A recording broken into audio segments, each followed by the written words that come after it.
First thing I think about when I think about ancestral forthcoming is our ancestors becoming uh, conscious for us in our daily lives, being that we are constantly reminded of the debts and dreams that are due to those who came before us, and the legacy that they have passed on to us, and that we maintain going into the future. It always reminds us of our responsibility to carry forth and stand on the foundation that our ancestors had, created for us, and the examples that they set and the lessons that they taught. Um, it's imperative to, pass those things on to the next generation. And everything we see, everything we feel and experience today is, kind of like it's reminiscent of our ancestors. Anyways, in many ways, when I look at myself, I see my ancestors. I have traits and I have characteristics. I have powers. I have talents and things like that that was passed on and inherited from my ancestors. So, you know, I keep that alive through symbols, through ornaments, through conversation, through education, and you know, family activities, traditions, and other holidays and things like that. That are things that our ancestors cultivated, and you know, customs that they maintained in the past. All the product, everything we do is a product of our ancestry, and I try to keep our ancestors alive. So the forthcoming is, it's them, them really never have them. They never went away. They never died. They live on through us. Well, there's things that during my childhood, my early development, that I learned from very influential people in my life. One's stepfather taught me a lot of good values. Uh, a lot of good guidance came from that brother. He was a very, when I say humble, not to make himself, less than anybody, but a very kind, intelligent person. Taught me a lot of good things. I mean, a father figure. Uh, he was that, everything that entailed. Uh, one thing he taught me was, you know, when it comes to, protecting our family, be fierce. About that. But you know, be intelligent, uh, study, uh, you know, train, uh, and always be aware, and be a positive asset to your family, your community. Very, very good brother. And there's times in my life where I went astray from from that from those values. And so I had to remember, going back to my childhood, what were the most positive things that was taught to me? What did they facilitate? The most positive people in my life, what did they facilitate to me on a social level, on an ethical level, as far as values and, character. And that's what helped me, stay on track, And so at times when we make mistakes in life is due to forgetting. And so the things that I have to remember: how was I raised? What was the best thing about my upbringing? And so if I remember that, I would never have to really rediscover or discover anything. It was already in me. Just remember what you was taught. Remember what mama taught you. Remember what father taught you. Remember what your big brother and your big sister did for you as big brothers and big sisters, and you cultivate and maintain those type of things about yourself. I learned a lot of stuff, but a lot of those things are external. But really, I already had talents in me, things that talents I've cultivated at an early age, things that were instilled in me and, taught to me by very, very positive, influential people. So it helps me not derail in life. And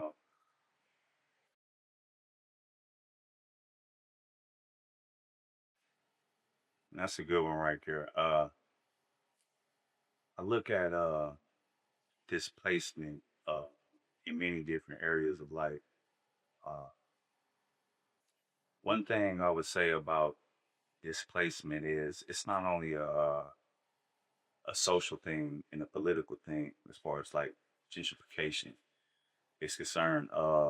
This we've been displaced spiritually, culturally, traditionally, uh, educationally, intellectually, many different areas of life. It's a spectrum of, you know, uh, it's a spectrum of areas where we've been displaced. I look at what our ancestors experienced throughout the annals of history and during oppression um, throughout the centuries. And uh, they have been displaced not only geographically, but culturally, spiritually, uh, physically. You know what I mean? And so right now we're in a position to where we are regrouping from centuries of displacement on multiple levels. Uh, it's a ramification of things that negatively, took place as our people were displaced from the continent of Africa, you know. And so I see us right now is rebuilt from that displacement, regrouping, regenerating, from the denigrating and devastating things that had, you know, taken place throughout our struggle. And so displacement is more than gentrification. Um, I look at it like we're on a mission right now to find ourselves, to rediscover ourselves from being displaced and alienated from who we really are on a cultural, historical, and social level.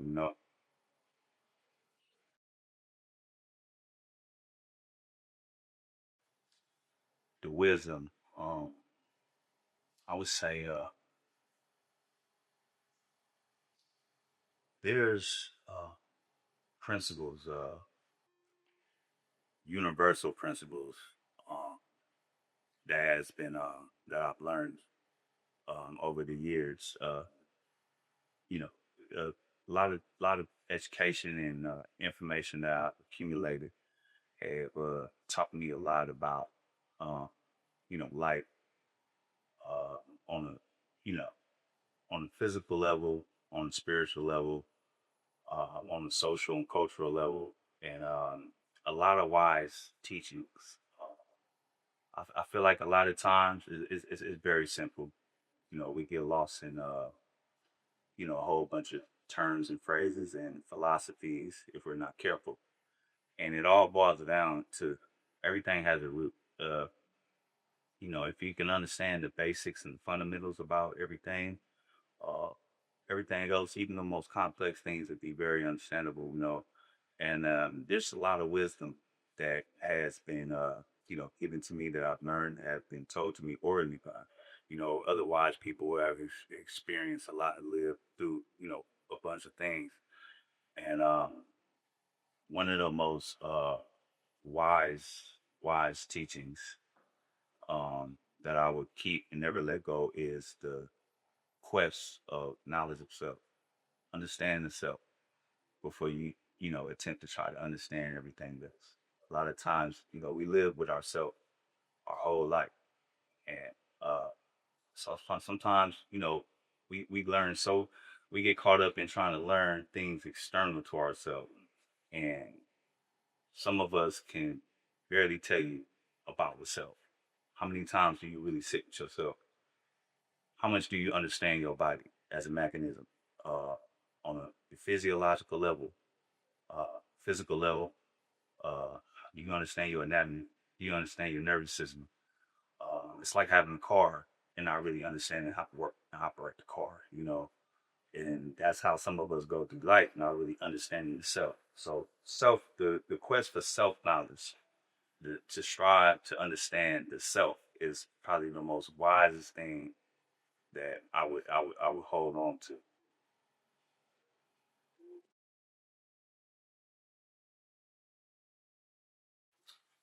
So I want my descendants to remember me as someone who was consistent as far as character, who I said I wanted to be, the person who I wanted them to see me as, and everything that I've ever taught my descendants, I want them to remember me as the person who actually live by those principles himself. You know, I don't want them to see me as a walking contradiction, a person who suffers from dichotomous consciousness, meaning that, you want to be one way, but the way you live is not consistent with who you want to be. You know what I'm saying? So when I, you know, the memory I want to leave them with of me is, a person who's consistent with who he said he was. If I were to say, man, dad, uncle or whoever, he represented that red, black, and green flag, that banner. He actually stood by that every principle and ethic, value that was attached to, that banner. He actually exemplified those things. His character spoke to, what he said he represented. He represented, and he was compassionate. He was true. He was true to the cause, and he loved his family unconditionally. But with that love, also came conditions of obligation to serve his people, selfless. So there was a lot. It's a lot of good things I want them to remember you as remember for.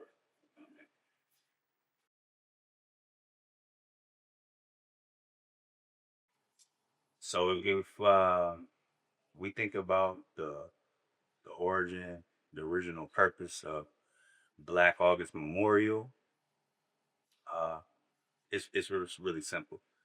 Black August Memorial was created as a commemoration time of commemoration to commemorate those who had sacrificed uh, their freedom, uh, their lives in many instances, and had dedicated their lives to the service of the people.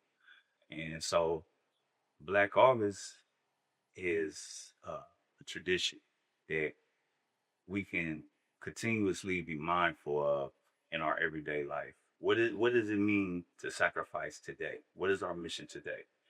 And so it serves as an example that uh, helps us remember what is the purpose of resistance in any area of life. Right? It's to become stronger. It's to not succumb to things that will uh, destroy you, deteriorate your community, uh, things that are self-destructive, to resist those habits, behaviors, and tendencies and stuff like that. And so if you take the whole principle of Black August and apply it into your everyday life, it's a recipe and a formula for success in every area of life. So Black August 365 it's a movement. And so the example that is asking us to set is to e- evolve and develop, always set an example of progressiveness. It's to always uh counteract things that are unprogressive, backwards as far as behavior, uh things that tend to devaluate you know people's people's lives in many areas. So, it's basically asking us to pass on a legacy of resistance.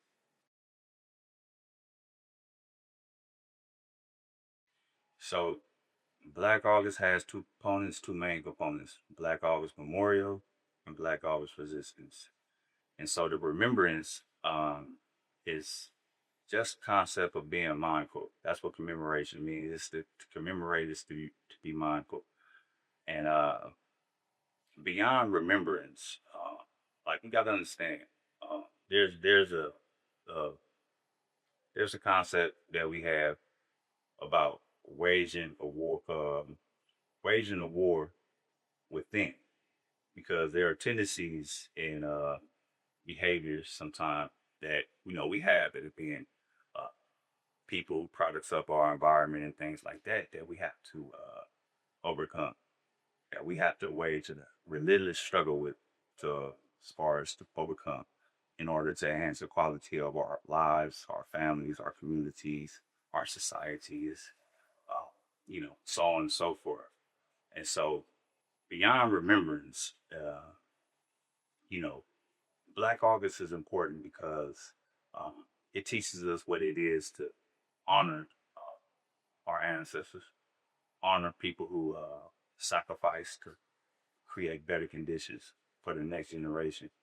And those can be, I mean, sometimes when I think about Black August and what Black August is about, I don't just think about people like Nat Turner, uh, George Jackson, and many other people who actually uh, dedicated their lives to the struggle. I think about my grandmother. I think about my mom. How she sacrificed to take care of me, to teach me, to provide for me. I think about all those people, uh, all the people who ever you know did something, you know, to impact my life in the most positive way. People that I've crossed paths with that gave me valuable knowledge and guidance. Uh, Respected brothers and sisters, elders, and young people, that I've crossed paths in my life. It's a time of appreciation, of total awareness of, and discipline. The discipline is the main key, I would say. Uh, BA is one of the most profound. It's outstanding. It's an awesome tradition. I mean, like, I've, you know, I've seen so many people express interest in, you know, BA. And one thing about us Black people here in America, here in the United States, a lot of us, when it comes to ideas that is, you know, involved in our concern with, pro-blackness and, pan-Africanism and our new African revolutionary nationalism, these political, uh, you know, uh, and nationalist concepts and stuff like that. A lot of Black people are taken aback and, are really unfamiliar with these type of things. But, Black Caucus is one component of, our mission and our objective that people have been really receptive to and tend to be really attracted to, you know. And so, BA is, like, I think it's the spearhead, of our movement. Everything that's attached to it is going to be ushered in through, Black artists. I've been in a community about my nephews and younger brothers my age, younger than me and older than me, who are, you know, genuinely interested in learning about Black artists and actually, plan to implement that as a tradition in their own lives. And so, it's BA has helped me in so many different ways as far as on the self development level, self improvement, um, everything that comes with it is indispensable. You know,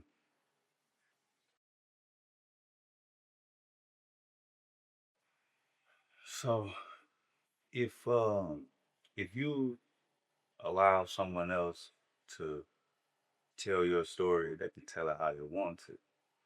A lot of times when you leave it up to somebody else to teach you about your history and to tell your story, a lot of times that ain't in your best interest, especially if the people want to, tend to, or plan to uh, subjugate you, control you, dominate you.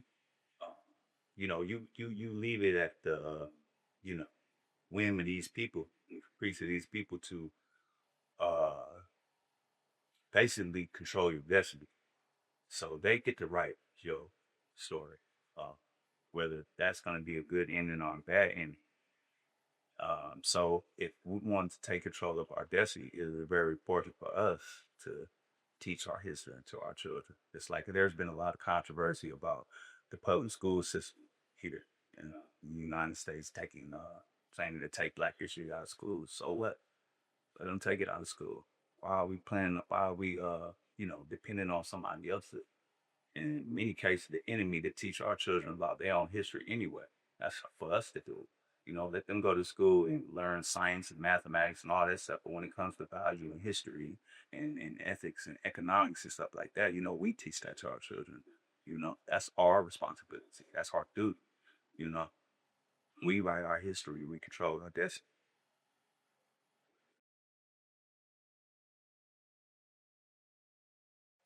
I did. Uh, a tree is only as strong as its roots, right? Like I said, I'm gonna take it back again because it's political with me. is very political. Everything that is involved in politics, man.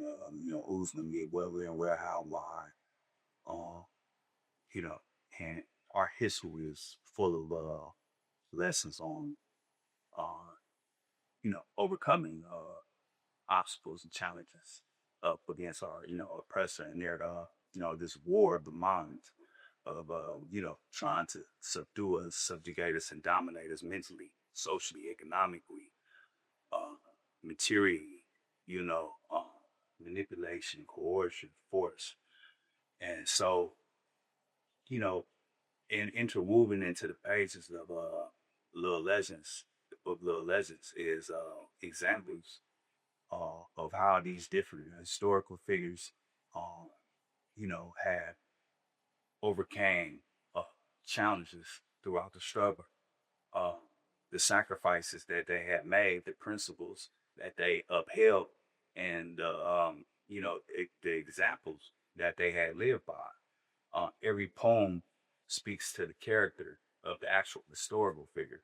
And so, up under each historical figure's actual picture, there's a short bio that speaks to the actual life of that person, giving very brief, short, but concise details about, uh, what this person had contributed and, what movement they were a part of. And it's important to teach our children that because it teaches our children that these people could have did anything. A lot of them could have, lived the so-called American dream when they got picket fences and Cadillac, this and this and that. Didn't have to sacrifice of, struggling and trying to educate the people and elevate the conscience of the people, to popular rock and stuff. The revolutionary culture, they didn't have to do that. And so it's important to teach our children about identity because a lot of our children are raised to be identityless and to be subservient to people whose system was established and built upon the subjugation and domination of our people, you know. And so they teach our children to be identityless and that, to have a black identity or, a African identity is being, a misfit in this society and is being radical. And it's really common sense, but they teach you that having common sense is the bag, And so we are taught to be quiet, to censor our language, and if we been, like being pro-black, having African identity is either inappropriate for these times, or or not, in line with mainstream popular attitudes and opinions and styles and tastes. You know what I mean? So teaching them from the root, you have to teach them from seeds, and implant these, impressions on them, inculcate, these values into them. It's a very thorough and intelligent, process to which we have to do this programming, training, and raising our children, and so it starts at the root, and if we don't cultivate good roots, we won't have strong trees. We won't have strong adults. You know, they'll suffer. They'll suffer like the many generations of us who, unfortunately, suffer from identity crisis, double consciousness. Which is W.E.B. Du Bois, therapy. How people, suffer from confusion as far as identity, culture, you know, politically, uh, on many levels, spiritually, religiously, ethnically. You know what I mean? It's I mean, like multifaceted situation, that we're dealing with. But if we start at the root, the whole complex, situation of being confused and identity list, having identity, suffer from identity crisis, not knowing who you belong to, not, having to all discover what self appreciation is, all that to be, prevented. We people teach them from the root, and that's what Little Legends for. It teaches children about Black history and, you know, revolutionary principles through rhymes with poetry, colorful illustrations, things that they can relate to. Uh, it attracts the attention of the child, and so we have to find ways to take something very complex and teach it to them in a very simple form, very fundamental form, basic, something that they can relate to and understand early on. So when they see it later on in life, they won't be one of those black people growing up here in America suffer from self alienation syndromes and complexes and stuff. So when they see themselves, it won't look strange. We teach them, we show them themselves at an early age so they can become familiar with themselves. And they won't have to suffer like many of us have done throughout the centuries.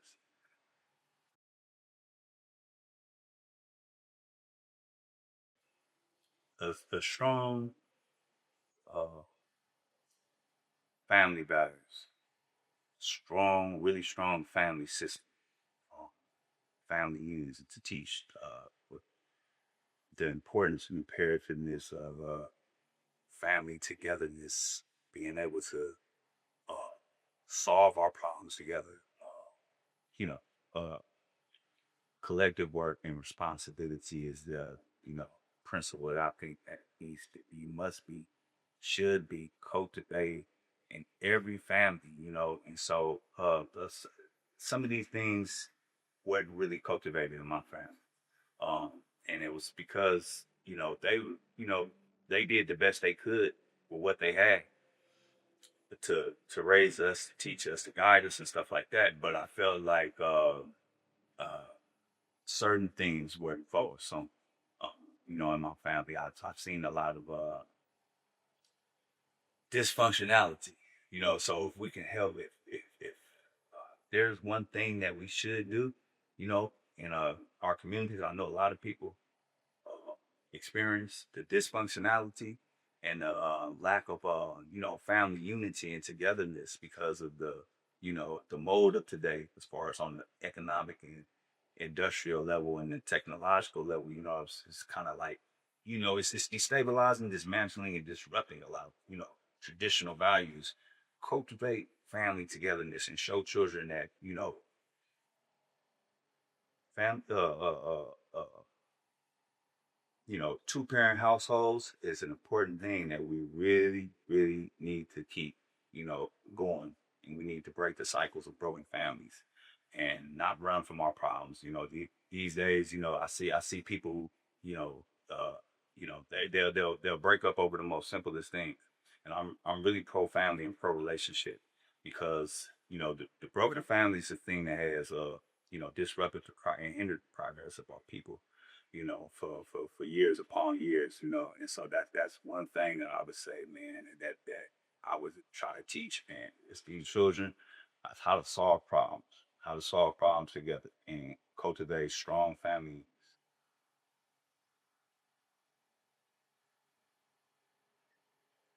How do you hope your work changes someone who encounters it for the first time? So my work is like an ecosystem, right? I have a lot going on, but everything just basically has it ties in one thing, and that's art. I feel like you know, we're artists of life. We're players of life, not like, the player in typical sense they, understand it to be. I mean, like, when it comes to life, man, sometimes we got to put on many different hats. We go to work with a different person, we come home with a different person. But basically, that we all are in the inside, that you know one person that everybody's gonna see regardless of what you do. My work has many different aspects to it. I do art, I write, uh, I have ideas for a podcast that I have in development right now that I'm working on. uh, I do apparel, but everything ties into uh, my values. So in my art, uh, it I want people to see that I use my art to teach and to inspire and to empower. And so every most things that I draw, most things that I create, have something to do with creating positive images uh, of our history, of people within that history, figures, men and women who have accomplished great things, change makers, great thinkers, And so it's meant to empower and to inspire. At the same time, you can look at the book. You can even the books that I write uh, and create. It's all tied in to our views, our ethics and our principles and our mission. Pave the way for the next generation. So it's all meant to inspire and to carry on a legacy. Everything from the Afrocentric styles and tastes that that is interwoven into my art. It's all come from a central aim and a central role and purpose.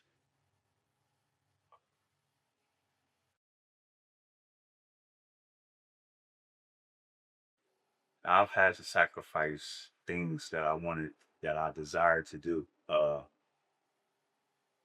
As a person in the flesh, as a as just as a spiritual being, we have we tend to want to do things a lot of times that is self-serving. Uh, Sometimes we got to give those things up. We desire to do things that we were once addicted to in the past that were self-destructive, and I had to sacrifice. I had to give up a lot of those things um, in order to evolve, uh, to be present, and for my family, to be there, to be able to provide, to be a protector. Um, and so a lot of the things that I wanted to do in the past, things that I wanted to do to serve myself, I had to I had to give that up because if I envisioned myself to be a certain type of way, uh, but I was doing things that was things that were counterproductive to that, and I had to, it forced me to sit down there and think about it. Well, you got a lot of contradictions going on with yourself, bro. You know what I'm saying? If you want to be this way, but you living like this, what you gonna do? And so there was a lot of things about myself uh, that I had to change, basically.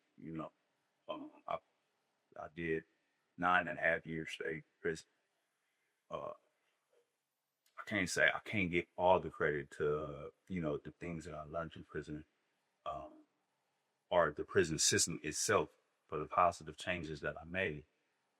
It was the people that I met in prison. It was the information that I had uh, accumulated from reading so many different books by so many powerful authors, and what it taught me, it made me become more socially and consciously aware of these contradictions, and so I knew that I had to change. Either I was going to change for the better, or of course, going to change for the worse, and it came with a sacrifice. It wasn't easy. It's never easy to change. Change is sometimes painful. Revolution is painful. I had to, you know, there was a revolution that took place in myself, consciously, spiritually, and it came with great sacrifices. It was a lot of tension, you know, and basically, the things I would sacrifice is beliefs. Always, my belief system. Certain ideas that I had about you know, about values, what was right, what was wrong, what ought to be, what was appropriate, what was approvable, And so once I began to raise a struggle with those incorrect things about myself, that was when the transformation had begun. That was when the real change was made. So the sacrifice came with allowing those certain parts about myself to die away. So the new things about me that were suitable for development and stuff like that can come alive, comes to existence.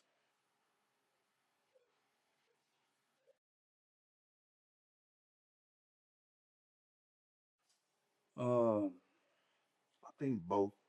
Uh, we have to remember who we are um, at the same time, but not be stuck in our old ways at the same time. So we have to, things are constantly evolving, things are constantly changing. Nothing's permanent, and France 9 has this one saying, uh, each generation of relative obscurity must discover its mission, fulfill it or betray it. And so, um, although history has taught us a lot of good lessons, um, we have to find out how to apply these principles and these lessons in in today. How are we going to solve our problems today? We can't totally rely on history, so we have to create new ways of doing things, better ways of doing things constantly, and continuously. Uh, every second that goes by is history, you know, and so it can't get stuck in history. But we have to be aware of our history. We don't want to be doing repeat the most, failures of our history, mistakes of our history. Who want to learn from it and continue to build. It's like a blueprint.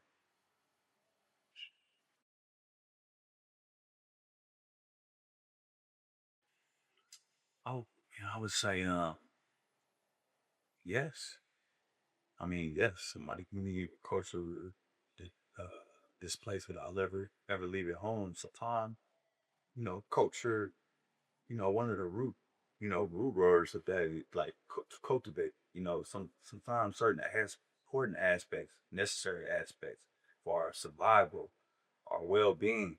What I mean, our qualitative development are not cultivated in our homes, and so a lot of times the lack of, what I mean, and being ignorant of, these, aspects, these principles, uh, kind of like we displace ourselves, you know, and so there's a disconnection um, with many, positive cultural aspects that we sometimes fail to pass on. I know, speaking from my own experience, there was things that I wish I would have, principles, ethics, and values that I wish I would cultivated, in my home before when I was raising my children, um, my first children, my oldest children. There were things that I wish I would have cultivated. I didn't know then, that I know now. And I wish like hell I could rewind time, even though that's very unrealistic. You know what I mean? But man, you know, yeah, we can displace ourselves sometime. Just by not knowing, some quest for self knowledge and just knowledge altogether on a holistic level. What I mean, striving to understand as much as you can about life and principles and structure. You know, and you know, knowledge of wisdom and things like that is it, man, it's imperative. I couldn't overemphasize the importance of that. You know, and so yeah, we can displace ourselves a lot of times culturally in our own homes without even leaving. It's the lack of cultivation of certain, many, necessary principles.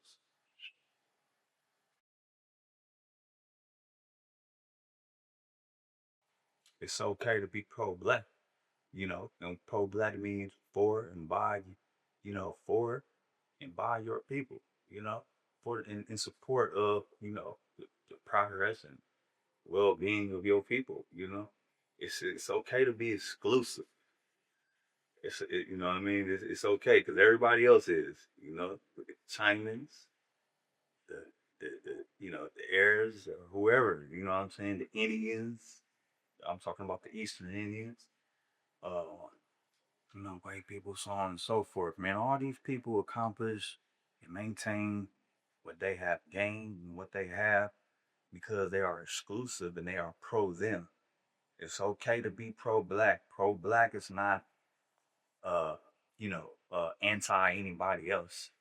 We have to teach them this because a lot of them mistakenly think this, and since they grow up with in these public school systems and being socialized by other more dominant, influential cultures and systems and institutions and stuff like that, sometimes they're uncomfortable when we talk about these type of ideas if they're not taught this at an early age. It's okay to be pro-black. Everybody else is pro them.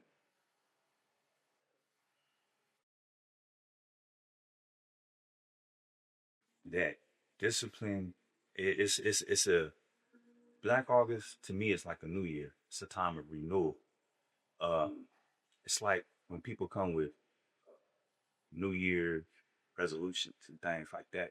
Well, BA is kind of like our New Year, but it's a whole month. Anything you do for 21 days becomes a habit. Well, BA is 31 days of remembrance, of, of practicing discipline, which is, you know, learning how to keep promises and commitments to yourself. At the beginning of the month, you probably get the journal. You say, well, I'm gonna write down these things right here. But this whole month, I'm gonna, evaluate myself and my habits and my behaviors. And I'm going to make a list of everything that I do that is kind of like unprogressive or self-destructive or is hindering me from making progress in some area of my life. It could be socially, economically, physically, and you're gonna say, I'm gonna make this list. And so I'm gonna say, okay, well, in order to get better at this, I might have to give up drinking. So, you know what I mean? I'm gonna give up drinking for the whole month of August. Or in order to, you know, get better grades or to uh, learn more about this trade that I'm into and that I wanna, have as a career. I'm gonna give up entertainment throughout the whole day and I'm gonna dedicate more hours, 2 or 3 more hours a day towards study time that I otherwise would have been scrolling on Instagram, watching this show, this TV, binge watching this TV show, I could be putting towards my own self development and self improvement, you know. And so that's what BA reminds us. You do this thing for a month straight, and it actually becomes a habit. And then guess what? You take it in. You take this and you keep it. You continue it for the rest of the year. You cultivate this principle, this discipline of keeping this commitment to yourself for the whole year. And when it comes around next year, guess what? You do it again. Progress on top, sky's the limit. You know what I mean? Just because you made some progress, don't make more progress. Get better, get stronger. You know what I mean? It's like lifting. That's why Black August has two components. Black August resistance, probably one of the most uh important component this two-pronged tradition that we get. And it's like lifting weights. When you get used to that 100, you increase it by, let's say, 20, 20, 30 pounds. You get stronger, you increase it again. You don't just stop there. That's what BA is. Every year, we work on enhancing the quality of our life, development, improving ourselves, improving our communities, improving our families, you know.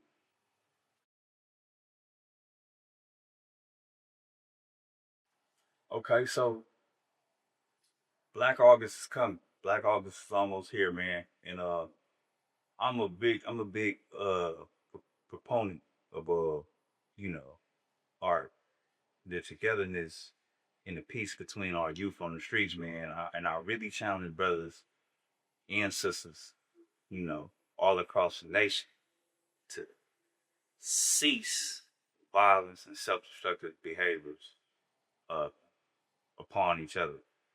Uh, I don't care what it takes, man. Conflict resolution is a must, and you know we need that in our community. We need that among our brothers, man. You know what I'm saying? You young brothers out here, man, who's the next up, take charge. Uh, out here, uh, man, whatever cease all the thing about the inner hood conflicts and beefs, gang violence and stuff like that, and all the self-destructive things.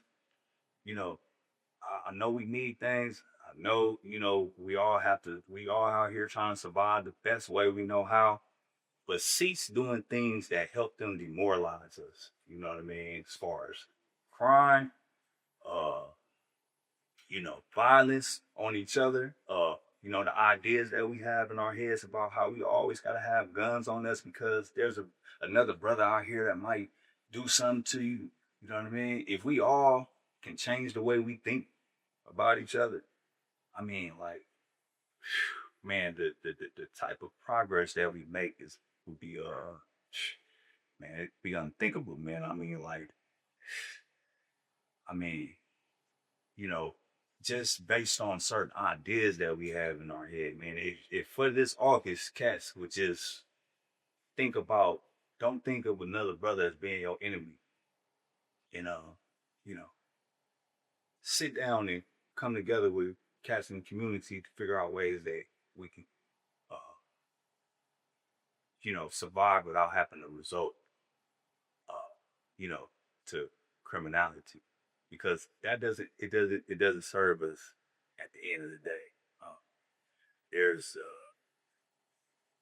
there's correctional guards, police officer, just things like that, man, is buying boats, homes, and their kids to college, all off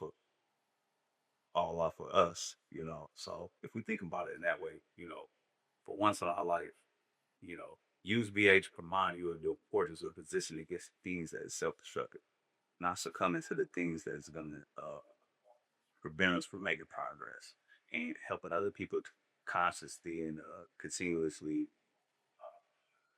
demoralize us, because what you do reflects on the people that you are a part of, whether you know, think of it that way or not, man.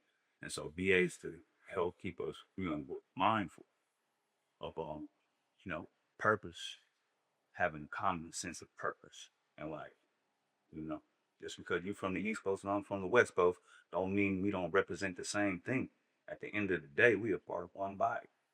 BA reminds us of that, you know, the fundamentals of BA. So that's my challenge to everybody, man. Is cease doing the self-destructive shit, man, and by all means, exhaust uh every option possible before you resort to violence with another black man. You know what I mean?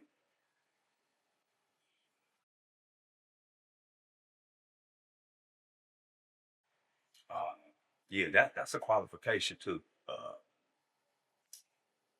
Everybody's not qualified to be an ancestor. Some people, people who don't get it right, who don't live the right life, who don't cultivate the character they were supposed to, or forgotten forever. People hate to remember them. So ancestors, people who we love to remember, and their spirit actually lives on through us. People that we actually want to emulate. It's not like you hear about this group like, ugh, I couldn't stand that, but I'm so glad he dead. You know what I'm saying? Like that motherfucker need to be gone. Uh, you know, it's a qualification. And to be a good ancestor, you have to cultivate a good character, good lifestyle. You have to set good examples. People have to remember you and love. People have to remember you to be somebody who, uh, you know, helped people, who sacrificed, who served people. You know what I mean? Who was there to protect. Just just a good individual altogether. The best person. The best person that you can be.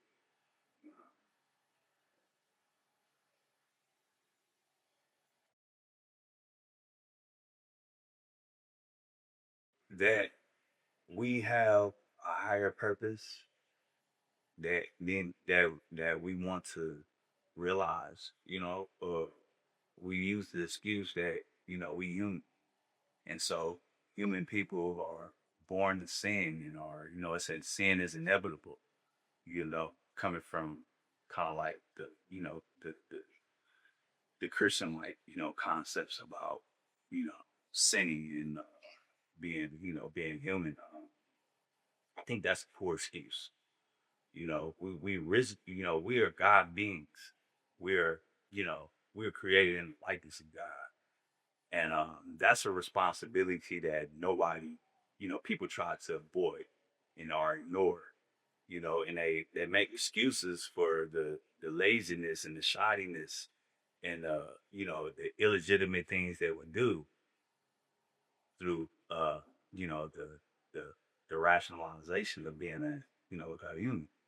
But at the end of the day, we were sent here to live, to so that God can experience His creation, uh, through us. And so within each and every individual, there's a portion, individuated apportionment the one being. And we get so lost in this, in this human form that we forget who we're here to serve. We begin to serve the flesh instead, serving our higher self. And so I think that's one thing that people really choose a truth that people refuse to accept. True parts.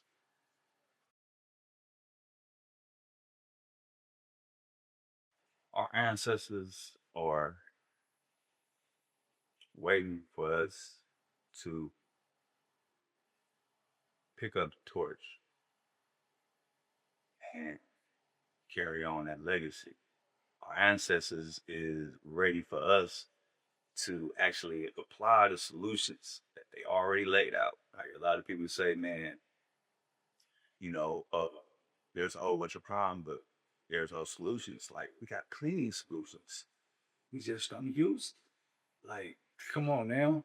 Like we have, I mean, the most extremely intelligent, ancestors in history, man, have given us foolproof solutions. Just use them. They gave us the blueprint.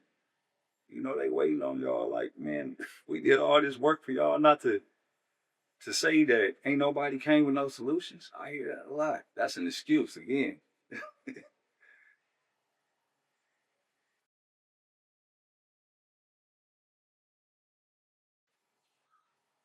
Top five, I would say Solidary Brother by George Jackson. Um, that's number one because at the time I read that book, I was about 30 years old. Uh, and pants were sagging down to my knees. I'm not saying that that's what, determine if a person is good or, I'm saying good person. I know some cats, man, I'm saying, it's good people, I'm saying? It was just, the young, you know, uh, aspect of me, But when I say Solidary Brother for a reason because when I read that book, man, I was blown away.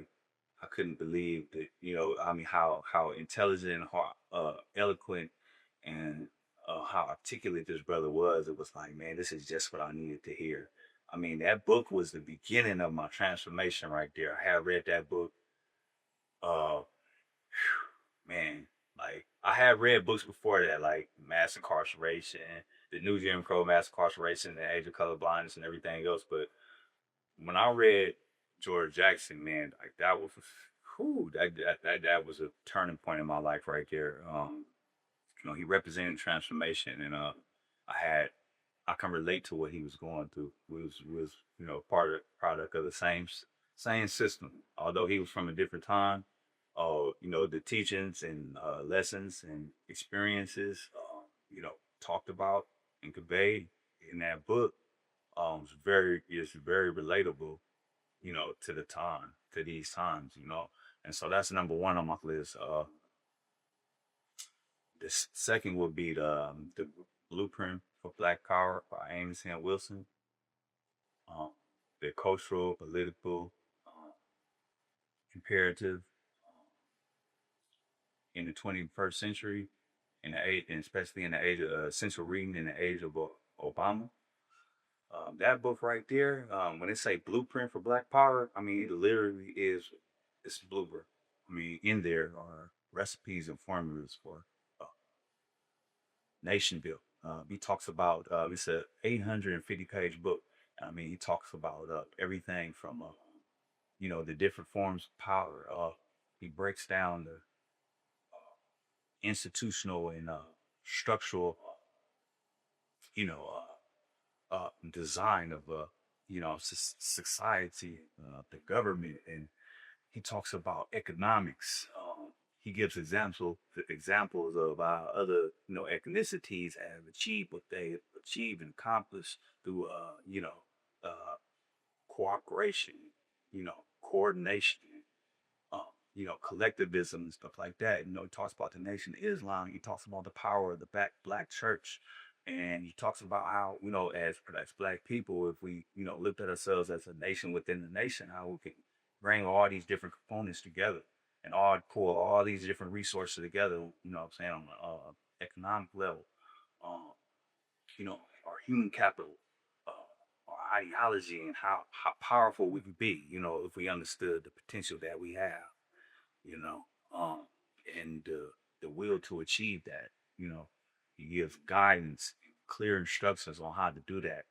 He uses examples from Chancellor Williams, who wrote "Restructuring Black Civilization." I mean, there's just so much in this book, but it's a complete blueprint. It's really all it's all we need. Really. It's a perfect formula. It's a book to be read on family time. With the family. You know, also. Next on my list would probably be meta net. Uh, I always say it. I don't say it the proper way. I just say metal netter, but it's pronounced a different way. But it was written by Aun Nefer Amin. It has 7 volumes to it. I have volume 1 through 6. Uh, when I first read volume 1, man, life changer. And that book took me to a whole nother level as far as my self knowledge, my self awareness, and just understanding of. It brought me closer to an understanding of life on a holistic level, on a you know on a physical level, on a mental level, physiological level. It brings it all into one. It teaches it. It taught me more about Christianity than I've learned from reading the Bible 3 times straight. Yeah, I've read the Bible 3 times, and I've learned more in that book about the Bible and the lessons and teachings that were concealed in the Bible than I've learned from reading the Bible itself. It taught me about Buddhism. It taught me about Ifa. It taught me about the Kabbalah. It taught me about man, it's so much in that book, so much good, real information. I'll cross reference and double check to validate and confirm the information that was laid out in that book, and it's all consistent. Like that dude is, whew, he's one of the top dogs. He's a giant.